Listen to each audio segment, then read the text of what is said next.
तो कैसे हैं मेरे प्यारे विद्यार्थी। तो आज हम लोग जो क्वेश्चनों को लेकर आए हैं वो खासकर करंट अफेयर का होगा।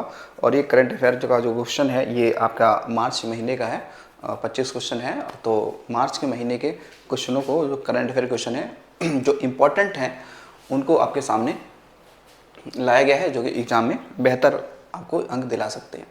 तो देखिए, आज का जो पहला क्वेश्चन है वो है, किस भारतीय मूल की लेखिका को ब्रिटिश एकेडमी पुरस्कार बुकर प्राइज से सम्मानित किया गया है। ठीक है, कौन सा यहाँ पे देखो, तो ये है British academy Booker prize.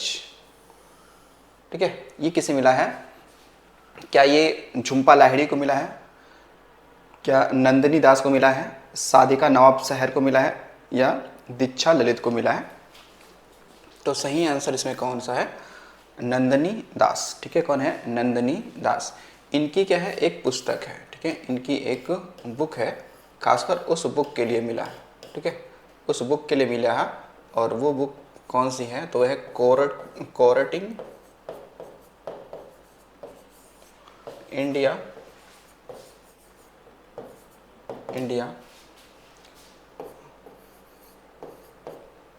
British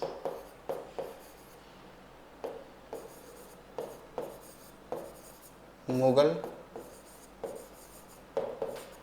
India. ठीक है, मुगल इंडिया, द ओरिजिन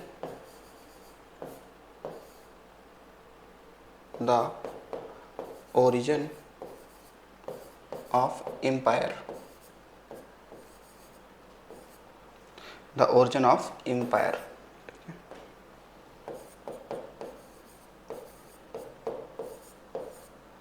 ये क्या है? पुस्तक है।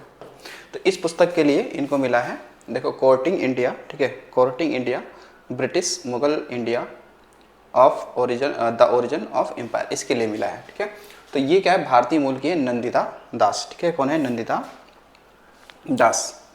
चलिए अगला देखते हैं क्वेश्चन। अगला है कि इसरो द्वारा किस वर्ष पहला मानव युक्त मिशन गगनयान अंतरिक्ष में जाएगा? ठीक है, 2024 में, 2025 में, 2026 में या 2027 में? तो अब देखो, इसके लिए ये हम लोग प्लान कब बना रहे हैं? तो ये बना रहे कब? 2025 तक। ठीक है, 2025 तक ये पहला क्या होगा? मानव युक्त होगा। ठीक है, क्या होगा भैया? पहला मानव युक्त होगा। इसमें हम लोग क्या करेंगे? 4 एस्ट्रोनॉट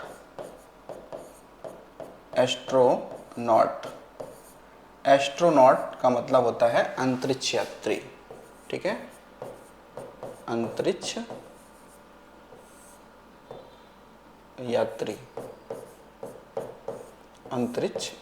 तो 4 अंतरिक्ष यात्री जाएंगे। ठीक है, इसमें 4 अंतरिक्ष यात्री जाएंगे, जैसे शुभांशु शुक्ला होंगे। ठीक है, उसमें कृष्ण नायर होंगे, अंगद प्रताप होंगे। ठीक है, इस प्रकार के 4 लोग होंगे जो जाएंगे। कब? 2025 में जाएंगे। कौन लॉन्च करेगा? तो लॉन्च कौन करेगा? इसरो। इसरो का मुख्यालय कहाँ पे? इसका है बेंगलुरु में। बेंगलुरु में है। ठीक है, कर्नाटक। ठीक है, इसकी स्थापना कब हो रही इसरो की? तो स्थापना हो रही है कब? 1969 में। कब हो रही है? 1969 में। इसरो क्या है? भारत की एक अंतरिक्ष एजेंसी। क्या है? अंतरिक्ष एजेंसी है। अंतरिक्ष एजेंसी है। ठीक है, तो जो इस समय एस सोमनाथ इसके क्या है? अध्यक्ष हैं। ठीक है, अगला देखिएगा, किस देश द्वारा विश्व के फ्लाइंग टैक्सी को मंजूरी दी गई है? संयुक्त राज्य अमेरिका, इजराइल, जापान या ब्रिटेन? ठीक है, तो ये फ्लाइंग टैक्सी होगी। कैसी होगी? फ्लाइंग टैक्सी होगी, यानी ऐसी टैक्सी, ऐसी कार जो उड़ने वाली होगी। तो जिसके लिए जो मंजूरी मिली है वो जापान द्वारा दी गई। ठीक है, तो ये विश्व का पहला क्या फ्लाइंग टैक्सी होगी? जापान। ठीक है, अब देखो, जापान की जो राजधानी हमने पढ़ा है वो कौन सा है? टोक्यो। ठीक है, कौन सी राजधानी है? टोक्यो। ब्रिटेन का क्या है? लंदन। इजराइल का क्या है? एरूशलम या जेरूशलम? एरूशलम। ठीक है, और इजराइल की संसद का क्या नाम है? नेशट। क्या बोलते हैं? नेशट। संसद का क्या नाम है? नेसेट, ठीक है, क्या बोलते हैं? नेसेट। और करेंसी क्या है? करेंसी वो है न्यू सेकल, क्या है? न्यू सेकल, ठीक है। बाकी संयुक्त राज्य अमेरिका की राजधानी क्या है? Washington DC, Washington DC. तो डीसी का मतलब हो गया डिस्ट्रिक्ट ऑफ कोलंबिया। डीसी का मतलब क्या है? District of Columbia. वाशिंगटन वहाँ के क्या थे? राष्ट्रपति का नाम है, ठीक है ना, राष्ट्रपति का नाम है, उनके नाम पे रखा गया है। तो ये फ्लाइंग टैक्सी कहाँ पर अब चलने वाली है, मंजूरी मिल गई है? तो जापान, ठीक है, कहाँ पे? जापान में।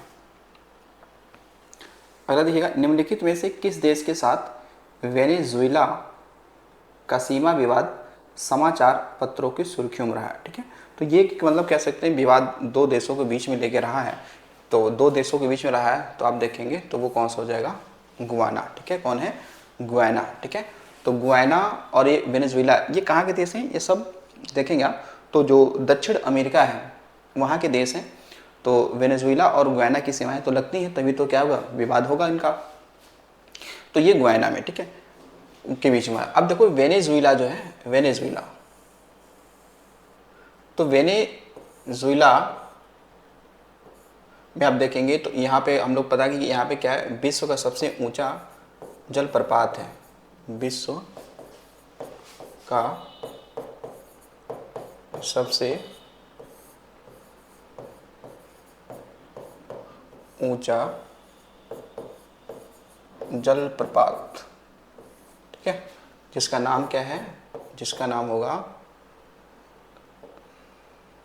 एंजिल, एंजिल, ठीक है, जो कि देखेंगे 900 मीटर से भी क्या है? प्लस में है, ठीक है। तो एंजिल जलप्रपात कहाँ पे है? वेनेजुएला में है, जो सबसे ऊंचा जलप्रपात है ये विश्व का, ठीक है। बाकी वेनेजुएला में देखेंगे तो वेनेजुएला में आपके लानोज, ठीक है, लानोज घास के मैदान पाए जाते हैं, घास के मैदान, ठीक है। और ये कैसा होगा? तो उष्ण घास का मैदान होगा। कैसा होगा? उष्ण घास का मैदान होगा। और इसकी जो राजधानी है, कैपिटल है, राजधानी की अगर बात करेंगे, राजधानी, तो इसकी राजधानी है कराकश, कराकश, कौन सा हो जाएगी? कराकश हो जाएगी, ठीक है। और यहाँ पे देखेंगे जो अन्य ऑप्शन हमारे हैं, कोलंबिया की राजधानी क्या? बोगोटा, बोगोटा, ठीक है, कौन सा हो जाएगा? बोगोटा, ठीक है। ब्राज़ील की क्या हो जाएगी? ब्राज़ीलिया हो जाएगी, ठीक है। तो चलिएगा अगला क्वेश्चन हम लोग देखते हैं। अगला है केंद्र सरकार द्वारा प्रधानमंत्री गरीब कल्याण अन्न योजना का विस्तार किस वर्ष तक किया गया है? 2025 तक, 2027 तक, 2028 तक या 2030 तक, ठीक है। तो देखिए इसमें जो आपका सही आंसर है वो 2028 है। कौन सा है? 2028। कौन सा हो जाएगा? 2028। यानी कि जो ये योजना आपको दिख रही है, प्रधानमंत्री गरीब कल्याण अन्न योजना, ठीक है, ये जो योजना है आपका पीएम गरीब कल्याण अन्न योजना, ठीक है। तो जो इसकी शुरुआत जो होती है, यानी कि जो शुरुआत की बात करते हैं कि शुरू कब हुआ, तो शुरू होने की बात करेंगे तो ये मार्च 2020 में, ठीक है, 2020 में, ठीक है, कोविड के समय शुरू हुआ था, कोविड के समय, ठीक, कोविड के समय। यानी कि जब कोविड चल रहा था तो उस समय जो प्रवासी लोग थे या फिर जो लोग आ रहे थे तो उनके पास खाने पीने के जो गेहूं है, राशन है, वो नहीं मिल पा रहा था। तो वो उस समय क्या सरकार ने ये योजना चलाकर उन लोगों को जो अन्न है, जो राशन है, उसकी व्यवस्था करवाई थी। तो इस शुरुआत कब हुई? तो मार्च 1920। लेकिन अब ये कब तक चलेगा? ये चलेगा 2028 2028 तक। कब तक चलेगा? 2028 तक इसकी क्या मिल चुकी है? मंजूरी मिल चुकी है। ठीक है, तो ये आपको ध्यान रखिएगा। चलिए अगला देखिएगा। अगला है कि किस देश भारत के साथ हुए हाइड्रोग्राफिक सर्वेक्षण समझौते को रद्द कर दिया है? श्रीलंका, ईरान, मालदीव या सभी? तो ये भी विवाद चल रहा था मालदीव और भारत के बीच में, कुछ राजनेताओं को लेकर कुछ आलोचनात्मक टिप्पणियां की थी। तो उसमें क्या हुआ कि उसमें जो भारत क्या करता कि श्रीलंका जाकर, सॉरी भारत जो होता वो श्रीलंका मालदीव में जाकर क्या करता कि कुछ समुद्र में अंदर हाइड्रोग्राफिक सर्वेक्षण, यानी कि कुछ हो सकता है खनिज या फिर कह सकते हैं कुछ समुद्री उत्पाद, वो खोजने की कोशिश करता या वहाँ पे जांच करता, अन्वेषण करता। लेकिन वो अब समझौता क्या हो गया? रद्द हो गया। ठीक है, क्योंकि मालदीव के जो राष्ट्रपति हैं मुइज़्ज़ू, ठीक है, मुइज़्ज़ू, वो थोड़ा क्या है भारत के विरोधी है। ठीक है, इसकी वजह से ये समझौता क्या हो रहा है? समाप्त हो रहा है। ठीक है, मालदीव, तो मालदीव है, तो मालदीव की राजधानी अगर देखा जाए तो इसकी राजधानी क्या है? माले। क्या है? माले इसकी राजधानी है। और ये कहाँ पे है? तो ये आपको मिलेगा हिंद महासागर में। कहाँ पे है? तो ये हिंद महासागर में है। कहाँ पे है? हिंद महासागर में है। मालदीव में जो करेंसी चलता है, जो आपकी मुद्रा है, ठीक है, मुद्रा, इस मुद्रा का है रुपया ही चलता है। यहाँ पे रुपया ही चलता है। जो मालदीव है ये भारत के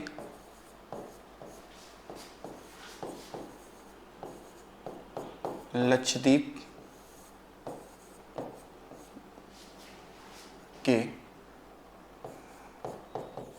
सर्वाधिक निकट है, सर्वाधिक निकट है। ठीक है, हालांकि लक्षद्वीप का भी सबसे दक्षिणी वाला एक द्वीप पड़ता है मिनिकॉय है। ठीक है, मिनिकॉय, तो मिनिकॉय के काफ़ी नज़दीक है कौन? मालदीव। ठीक है, ये ध्यान रखिएगा।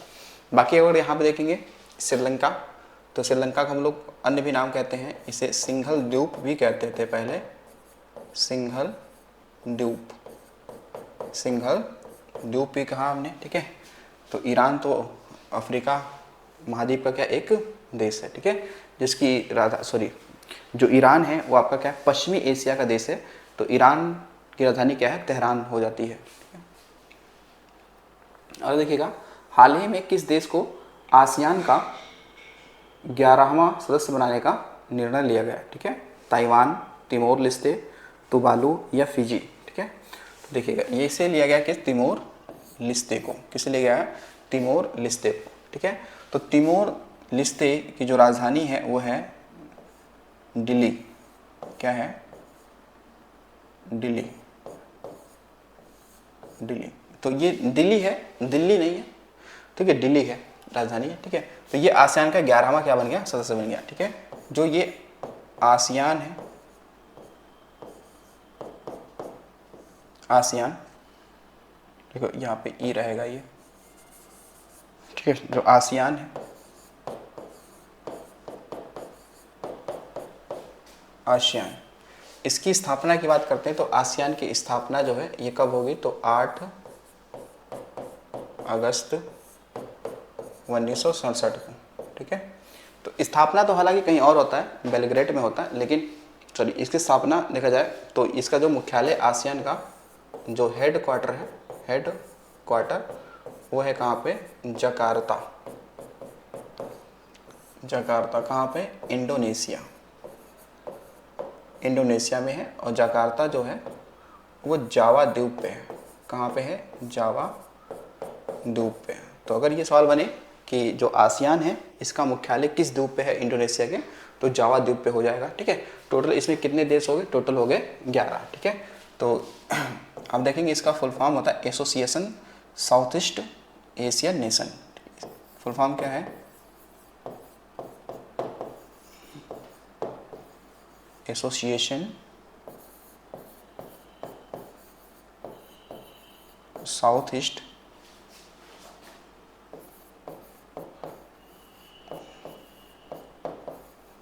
Asian nation. ठीक है, तो जो आपका दक्षिण पूर्व जो आसियान देशों का संगठन जो है, ये इसका पूरा नाम होता है, ठीक है। तो ये कहाँ पे है, तो इसका मुख्यालय जकार्ता में। तो इसमें 11वां सदस्य कौन बना हुआ है, तो तिमोर लिस्ते बना हुआ है, ठीक है। बाकी आप देखेंगे फिजी की बात करेंगे, फिजी की राजधानी पूछी गई है, ये है सुआ, ठीक है, शुआ। तो सुआ किसकी राजधानी है, फिजी की है।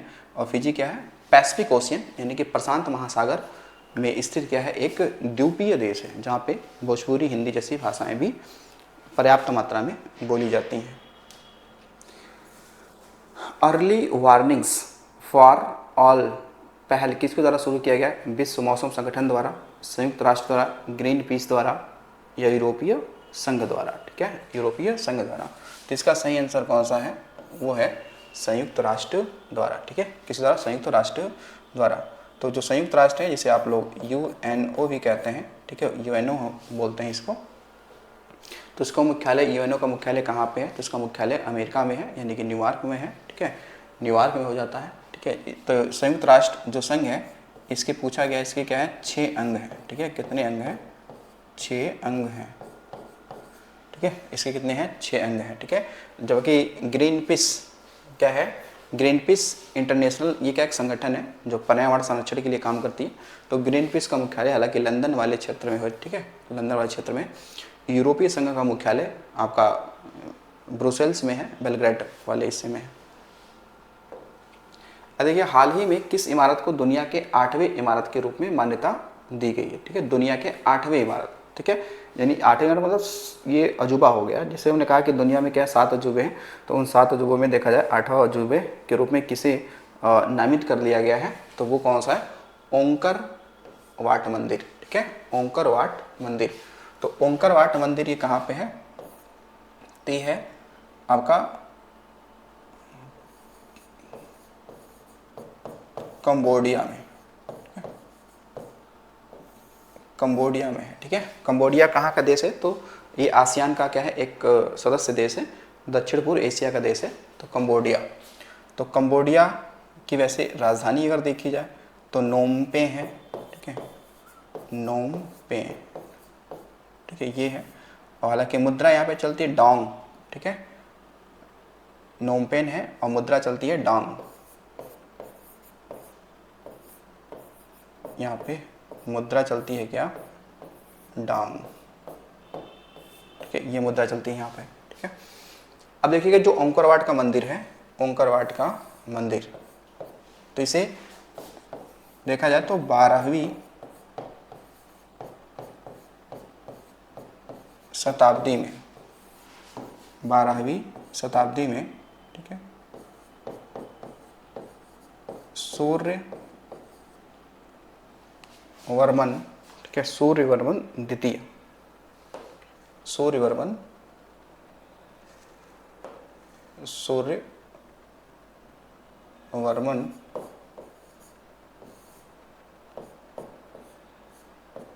द्वितीय ने बनवाया था, ठीक है। किसने बनाया था, तो सूर्यवर्मन द्वितीय ने बनवाया था। और ये एक ध्यान रखेंगे कि भगवान विष्णु को समर्पित है, ठीक है, विष्णु को क्या है, समर्पित मंदिर है। तो अगर आ जाए कि ओंकार वाट का जो मंदिर है, ये किसका मंदिर है, तो जो भगवान विष्णु हैं उनका ये मंदिर है। तो हालांकि ये देखा जाए तो ये दुनिया का सबसे बड़ा हिंदू मंदिर है, ठीक है ना। अगर देखा जाए तो जो ओंकार वाट मंदिर है, इसके बारे में क्या बताएंगे कि ये दुनिया का सबसे बड़ा क्या है, हिंदू मंदिर है,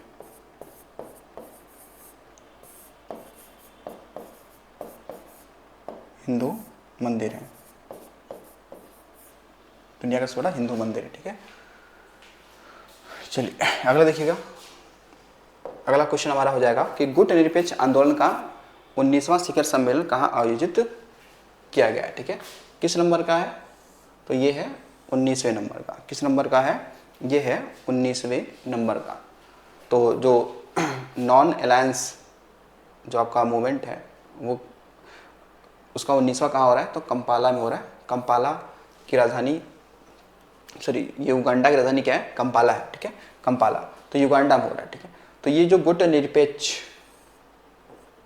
ठीक है, आंदोलन है, इसको हम लोग NAM भी कहते हैं, ठीक है, ये कहते हैं।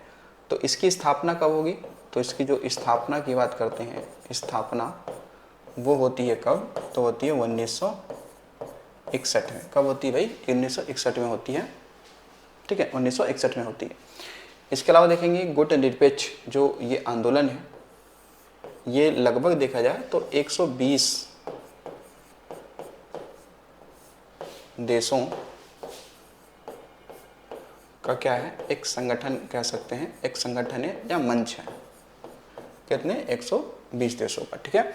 तो गुट निरपेक्ष जो आंदोलन है, इसके कह सकते हैं स्थापना में जवाहरलाल नेहरू, इंडोनेशिया के राष्ट्रपति सुकर्णो, ठीक है, और मार्शल टिट्टो, ठीक है, नासिर, ये कई सारे लोग क्या थे इसमें, इसकी स्थापना में या संस्थापक सदस्य या व्यक्ति रहे हैं। तो ये ध्यान रखना, गुट निरपेक्ष का मतलब होता है, निरपेक्ष का मतलब हो गया है कि मतलब ऐसा व्यक्ति जो किसी भी गुट में ना रहे, ठीक है, यानी वो अपना एक अलग गुट बना कर है, किसी के साथ में नहीं रहना है, ठीक है। जैसे कि जब क्या हो रहा है कि जब सेकेंड वर्ल्ड वार हुआ तो आपने देखा 1939 से 1945 के बीच में, तो उसमें जो आपका विश्व था वो दो धुरी में बट गया था, ठीक है, वो दो भागों में बट गया था, ठीक है, ध्रुव राष्ट्र और मित्र राष्ट्र। तो लेकिन जो कुछ ऐसे देश थे जो किसी गुट में नहीं जाना चाहते थे, ठीक है ना, तो जो किसी गुट में नहीं जाना चाहते थे उन्होंने अपना एक अलग गुट बना लिया, उसे कहा गया गुट निरपेक्ष, कि किसी भी हमें गुट में या किसी भी समूह में नहीं रहना, अपना अलग रहेगा, ठीक है। तो ये इसका सवाल बनता है। चलिए अगला क्वेश्चन देखिएगा। अगला है कि विश्व के पहले पोर्टेबल अस्पताल आरोग्य मैत्री एंड क्यूब का अनावरण कहाँ किया गया है, ठीक है। ये विश्व का पहला पोर्टेबल अस्पताल होगा, ठीक है, पोर्टेबल यानी इस अस्पताल को कहीं भी ले जाया जा सकता है, जहाँ आवश्यकता पड़ेगी वहाँ इसे ले जाया जा सकता है, ठीक है। तो ये कहाँ पर इसको विकसित किया गया, अनावरण किया गया है, तो वो है गुरुग्राम। तो गुरुग्राम कहाँ पर, तो ये है हरियाणा में, कहाँ पर, हरियाणा, यहाँ पर, ठीक है, गुरुग्राम हरियाणा। अब देखो गुरुग्राम में ही आप देखेंगे तो अंतर्राष्ट्रीय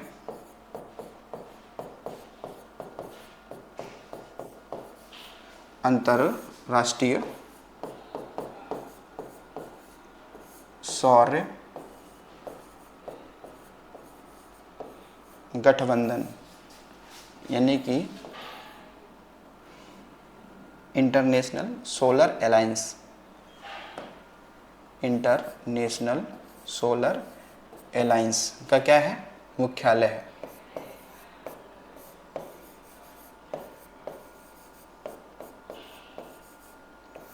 मुख्यालय है, ठीक है। जबकि इसकी स्थापना कब हुआ था, इसकी स्थापना की बात करें तो पेरिस जलवायु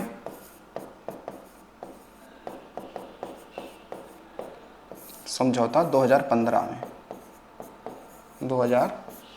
में इसका क्या हुआ, स्थापना हुआ। और इसके संस्थापक सदस्य कौन से हैं, अगर बात क्या है, संस्थापक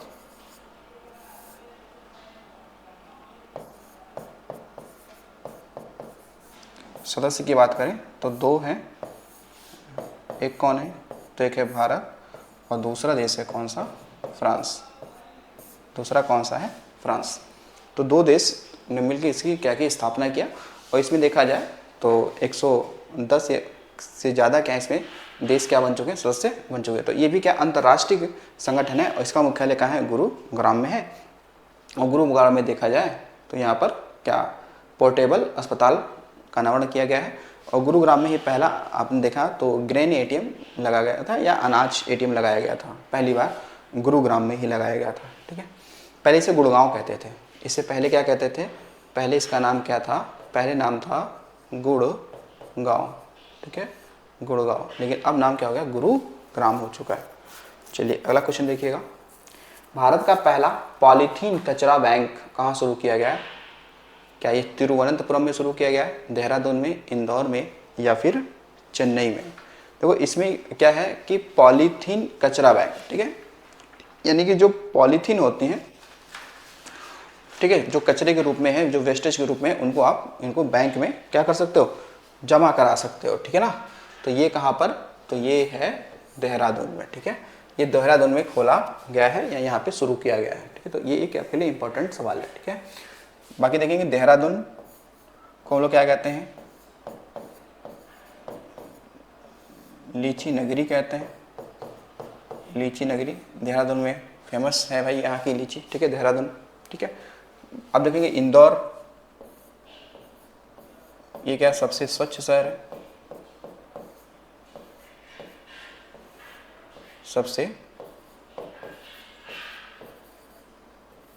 स्वच्छ शहर है, क्या सबसे स्वच्छ शहर है। चेन्नई की बात करें तो चेन्नई से भारत में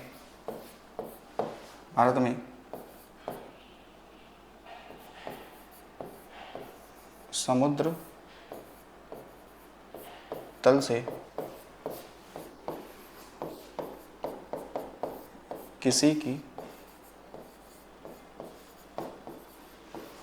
ऊंचाई मापी जाती है,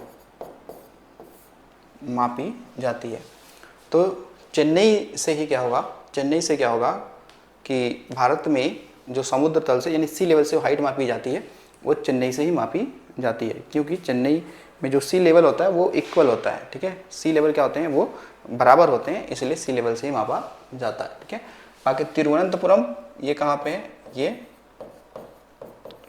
केरल में है और इसको पहले त्रावणकोर कहते थे। क्या कहते थे, त्रावणकोर कहते थे। ठीक है, त्रावणकोर कहते थे। तो जो राजा रवि वर्मा हैं वो एक बेहतर चित्रकार हैं, वो कहाँ के थे, तो वो इसी वाले शहर से थे। ठीक है, तिरुवनंतपुरम से थे। अगला देखिएगा, इजराइल ने फिलिस्तीनी संगठन हमास के विरुद्ध कौन सा अभियान शुरू किया है, operation cactus, operation storm makers, operation thunder या ऑपरेशन आयरन स्वॉर्ड। ठीक है, तो ये है क्या, ऑपरेशन आयरन स्वॉर्ड। ठीक है, तो ये इजराइल ने फिलिस्तीनी जो संगठन है हमास के विरुद्ध शुरू किया था। लेकिन आप देखोगे तो ये जो हमास है इसने भी क्या किया था, इजराइल के ऊपर एक चलाया था अभियान या ऑपरेशन, उसका नाम था आपका अल-अक्सा। ठीक है, अल-अक्सा ऑपरेशन नाम दिया गया था। ठीक है, तो ये ध्यान रखिएगा, इन दोनों के बीच क्या है, विवाद चल रहा है। अब देखो जो इजराइल की हम लोग बात करते हैं भाई, इजराइल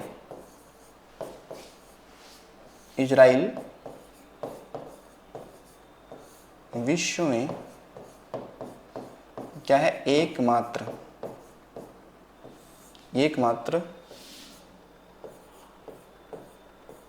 यहूदी धर्म का देश है। तो यानी कि जो यहूदी जो धर्म है उसके मतलब कह सकते हैं कि व्यक्ति किस देश में रहते हैं, तो वो कौन सा है, इजराइल। ठीक है, कौन सा है, इजराइल। इजराइल में जो एक देख सकते हैं यहाँ के क्या है, खुफिया एजेंसी है, इसका नाम क्या है, इजराइल में खुफिया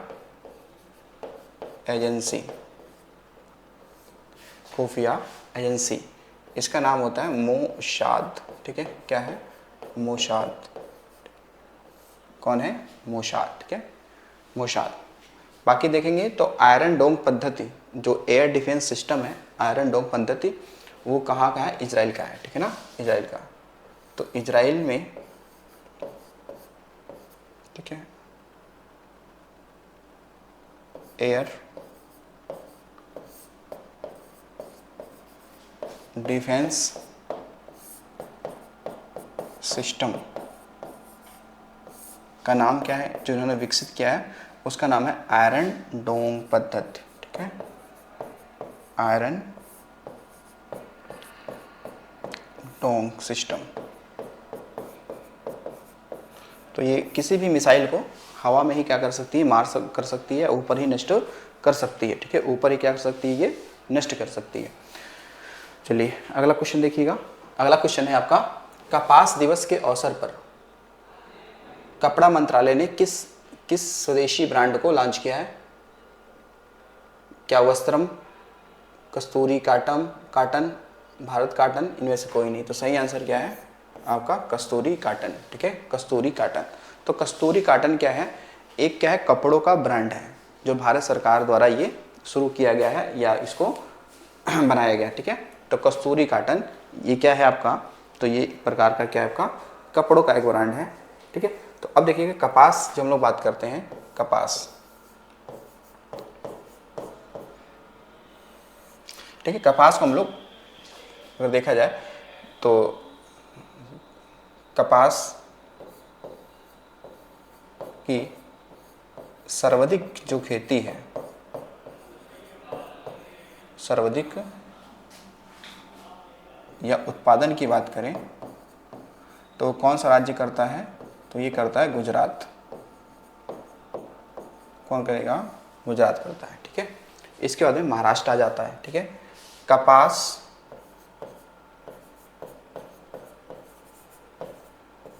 पौधे के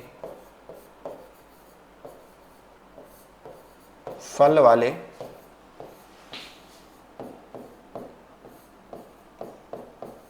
भाग से क्या होता है, प्राप्त होता है। आपको ऐसा ना लगे कि जो कपास है वो फूल से प्राप्त होता है, पुष्प से प्राप्त होता है, नहीं, वो फल से प्राप्त होता है। क्योंकि फल जैसे आप तोड़ेंगे तो उसको जैसे आप खोलेंगे तो मतलब गुथी हुई संरचना में आपको कपास मिलेगा। ठीक है, तो कपास के बारे में आपको ये ध्यान रखना है।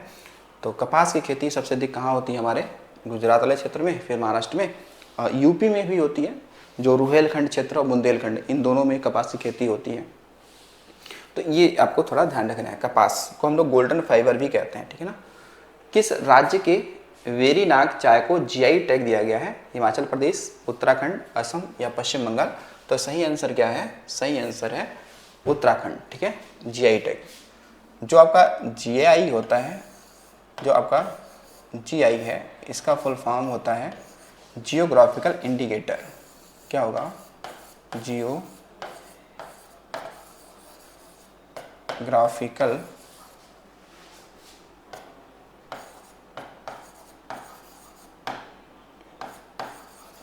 इंडिकेट। ठीक है, यानी भौगोलिक संकेतक, हिंदी में कहें तो भौगोलिक संकेत,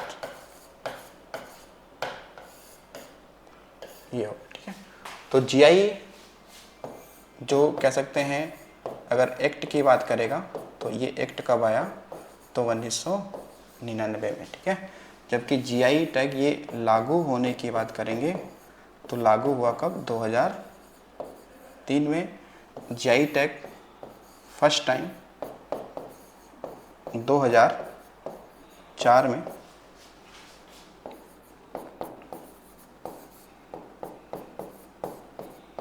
दार्जिलिंग चाय को मिला था, जो कि दार्जिलिंग चाय कहाँ की चाय है, तो पश्चिम बंगाल की। ठीक है, इसे मिला है। ठीक है, आपको ध्यान रखना। बाकी और बात किया जाए तो अभी उत्तर प्रदेश में जो थारू कढ़ाई है, इसको भी जीआई टैग मिला है, वो लखीमपुर का है। ठीक है,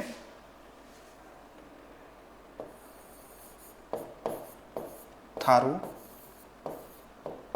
कढ़ाई जो कपड़ों पर किया जाता है, इसको मिला जीआई टैग। इसको क्या मिला है, जीआई टैग। ठीक है, मिला है। और ये कहाँ का है, तो यह है लखीमपुर खीरी का, लखीमपुर खीरी। ठीक है, लखीमपुर खीरी का। ठीक है, तो जीआई टैगों में अगर देखा, जीआई टैग की संख्या में सबसे अधिक कहाँ पे है, तो वो है यूपी। ठीक है ना, यूपी में सर्वाधिक जीआई टैग है। ठीक है, कौन है, उत्तर प्रदेश। ठीक है, चलो अगला क्वेश्चन देखते हैं, क्वेश्चन नंबर 16। द्रोणाचार्य पुरस्कार 2023 से निम्न में से किसे सम्मानित किया गया है, आर.बी. रमेश, महावीर प्रसाद सैनी, शिवेंद्र सिंह या ये सभी। तो देखिए इसमें क्या है, ये आपका सभी हो जाएगा। ठीक है, ये सभी क्या है, ये सभी कोच हैं। ठीक है, ये सभी क्या है, कोच हैं। कोच मतलब गुरु, जो सिखाते हैं, ठीक है। तो जो स्पोर्ट के क्षेत्र में जो सिखाते हैं उनको कोच कहा जाता है, ठीक है। तो द्रोणाचार्य पुरस्कार, ध्यान रखना, द्रोणाचार्य पुरस्कार को 1985 में क्या किया गया था, शुरू किया गया था, शुरू, ठीक है। और इसमें प्रत्येक को क्या मिलती है, 15 लाख की क्या मिलेगी, धनराशि दी जाती है, ठीक है। 15 लाख रुपए की धनराशि दी जाती है। तो द्रोणाचार्य जो हैं ये एक गुरु थे, तो उन्हीं के नाम पे शुरू किया गया। तो जो स्पोर्ट्स में यानी खेल के क्षेत्र में किसी खेल को खेलना सिखाते हैं या उनको गाइड करते हैं तो उन्हें कोच कहा जाता है, और इन तीनों लोगों को ये मिला हुआ है, ठीक है।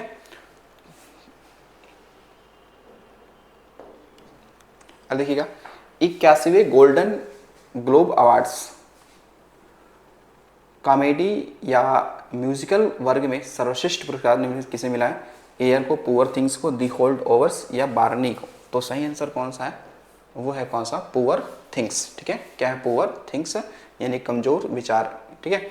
तो 81वें गोल्डन ग्लोब्स अवार्ड में कॉमेडी या म्यूजिकल वर्ग में मिला है, ठीक है।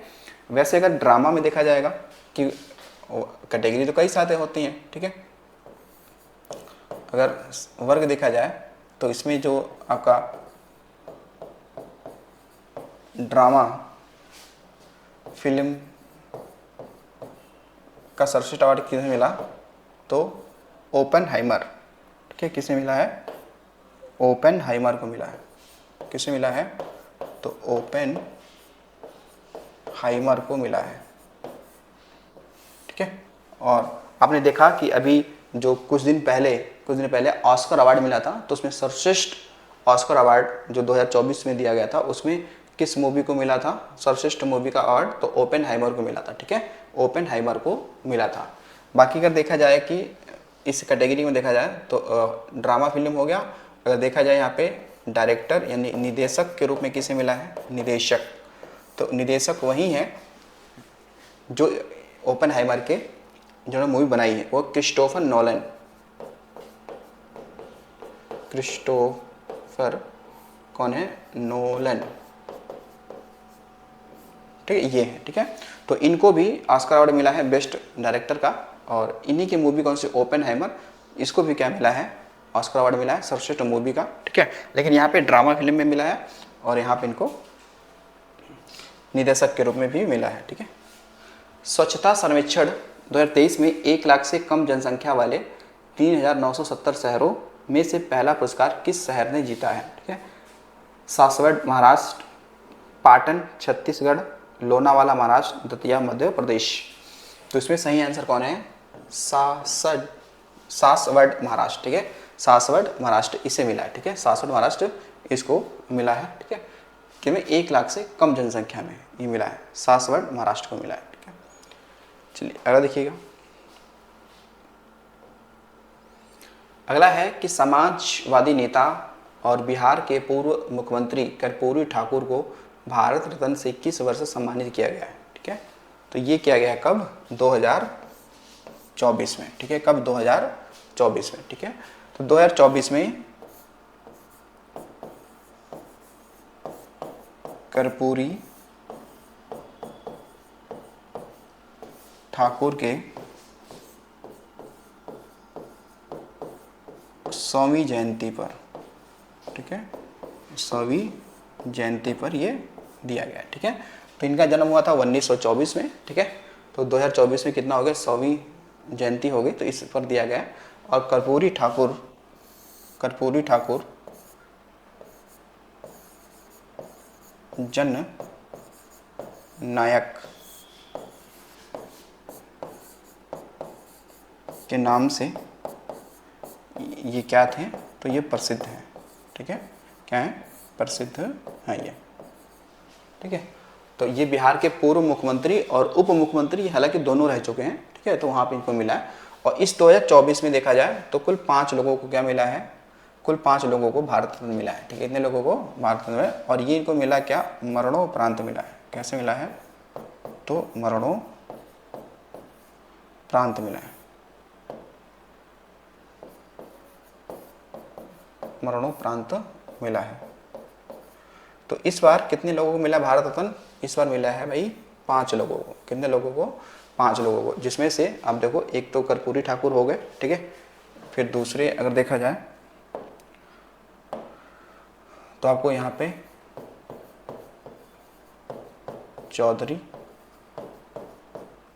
चरण सिंह, इनको भी मिला है, ठीक है। इसके अलावा आपके एक है पीवी नरसिम्हा राव, पीवी नरसिम्हा राव, इनको मिला है। इसके अलावा एमएस स्वामीनाथन को मिला है, जो कृषि वैज्ञानिक थे, ठीक है। और चौथे हमारे हैं लाल कृष्ण आडवाणी, लाल कृष्ण आडवाणी,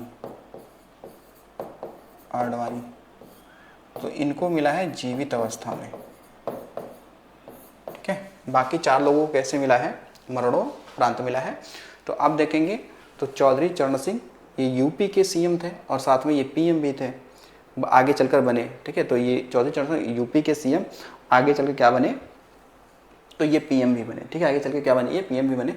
पीवी नरसिम्हा राव ये हमारे क्या थे? पीएम थे, ठीक है। ये हमारे क्या थे? पीएम थे।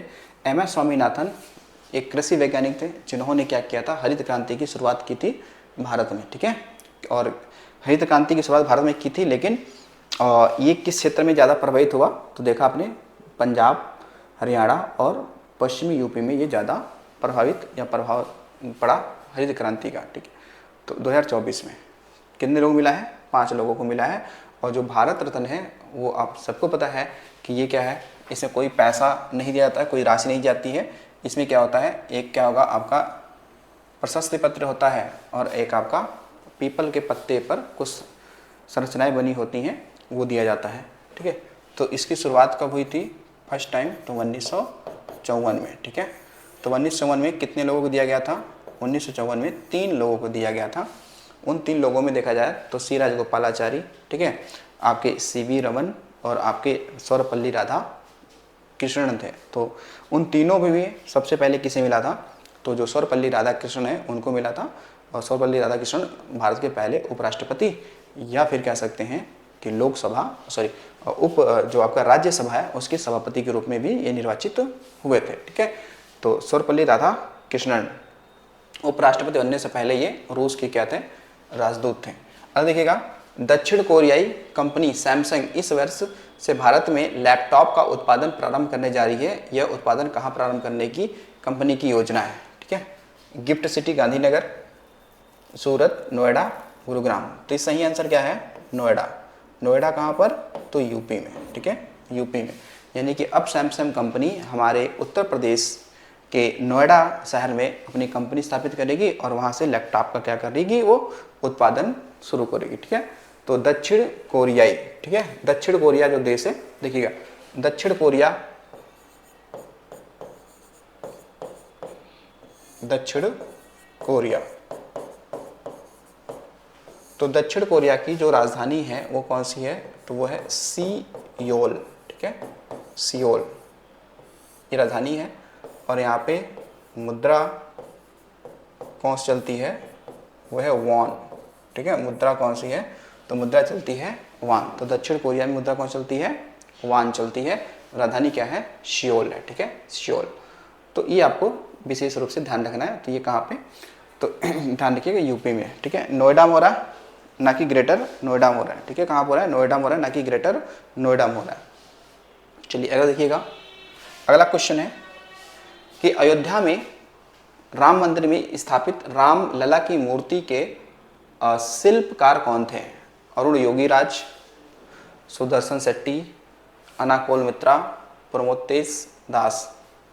तो सही आंसर क्या है? सही आंसर है अरुण योगीराज, ठीक है। जो कह सकते हैं मंदिर में जो आपका मूर्ति जो है, उस मूर्ति का जो डिजाइन शुरू किया है वो शुरू किया किसने? अरुण योगीराज, ठीक है।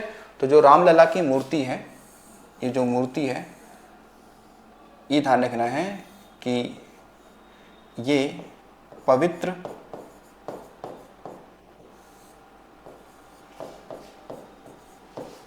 शालिग्राम पत्थर से निर्मित है। ये किससे है? पत्थर से निर्मित है, जो कि कहाँ से आया था? जो कि नेपाल से मंगाया गया था। और शालिग्रामी पत्थर ये गंडक नदी यानी कि नारायणी नदी में पाया जाता है, ठीक है, वहाँ पे। बाकी देखेंगे जो राम मंदिर है, ये जो अयोध्या में राम मंदिर है,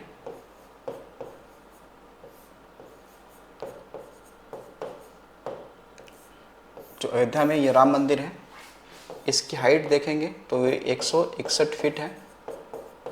161 क्या है? ये फिट है, इतनी इसकी हाइट है। और ये लाल बलुआ पत्थर से नागर शैली में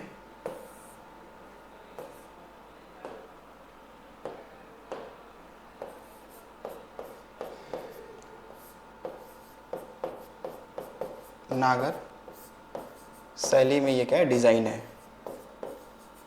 यह नागर शैली में ये बना है, ठीक है, नागर शैली में बना है, ठीक है। लेकिन ये भी ध्यान रखिएगा, दुनिया का सबसे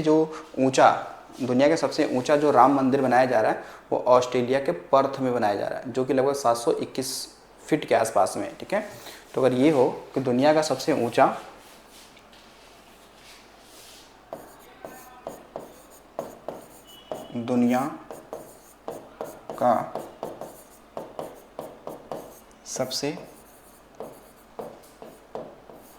राम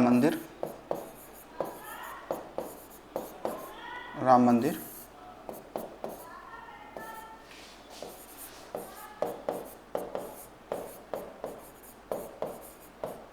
ऑस्ट्रेलिया के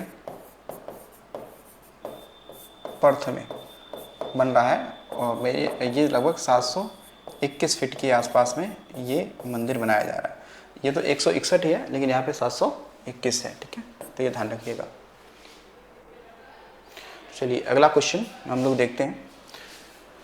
अगला क्वेश्चन है कि हाल ही में निम्नलिखित में से किस शहर को यूनेस्को रचनात्मक शहर में सम्मिलित किया गया है? सागर, जबलपुर, इंदौर या ग्वालियर, ठीक है। ये लिखा है कि यूनेस्को को रचनात्मक शहर की श्रेणी में, ठीक है। तो अगर आप देखेंगे तो रचनात्मक शहरों की अगर हम लोग बात करते हैं तो इसमें जो ग्वालियर को हालांकि शामिल किया गया है। तो ग्वालियर कहाँ पे है? तो ग्वालियर ये है मध्य प्रदेश में, ठीक है। और ग्वालियर को किसके? तो संगीत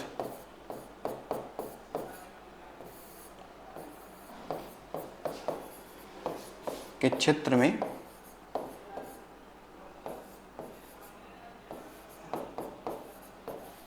रचनात्मकता के लिए दिया गया, ठीक है। और ग्वालियर पता है कि ग्वालियर में ही क्या है? तानसेन का मकबरा है। और तानसेन एक बहुत अच्छे क्या थे? वो एक संगीतकार थे, ठीक है। तो एक शहर और भी शामिल हुआ था जिसको हम लोग बात करते हैं कोच्चि को लेकर, ठीक है, जो केरल में पड़ता है। वो साहित्य के लिए शामिल हुआ था, ठीक है, वो साहित्य के लिए। जो कोच्चि है ये भी शामिल हुआ है रचनात्मक शहरों में, लेकिन ये किसके लिए है? तो ये है साहित्य के लिए, ये साहित्य कार्य के लिए शामिल हुआ है, ठीक है। लेकिन संगीत के लिए अगर बात करते हैं तो वो ग्वालियर हो जाएगा, ठीक है। तो यूनेस्को ने इन दोनों को शामिल किया है। यूनेस्को पता है इसका मुख्यालय कहाँ? इसका मुख्यालय का पेरिस में। कहाँ है? पेरिस में है इसका मुख्यालय यूनेस्को का, फ्रांस में। कब स्थापना हुआ? 1946 में इस यूनेस्को की क्या होती है? स्थापना होती है, ठीक है, इसको ध्यान रखो। अगला देखो, अगला बेहतर एक सवाल है कि नीति आयोग द्वारा जारी पहली एस्पिरेशनल ब्लॉक डेटा रैंकिंग में प्रथम स्थान किसे दिया गया है? 4 ऑप्शन है, कुरकुम भीम तेलंगाना, कौशाम्बी उत्तर प्रदेश, जमुई बिहार, रायगढ़ छत्तीसगढ़। अब बोला कि पहला पूछा इसमें, देखो पहला का है, तो पहला जो मिला है वो तो मिला है किसको? कुरकुम तेलंगाना को मिला है। लेकिन जो कौशाम्बी वाला है ये सेकंड है। ये किस नंबर का है? ये सेकंड स्थान पे है। किसमें? तो ब्लॉक मतलब जो आपके जिले में ब्लॉक होते हैं, ठीक है, उसकी डेल्टा रैंकिंग में पहले स्थान पे है तेलंगाना का ब्लॉक कौन है? कुरकुम। और दूसरे पे कौन है? कौशाम्बी का ब्लॉक है, ठीक है।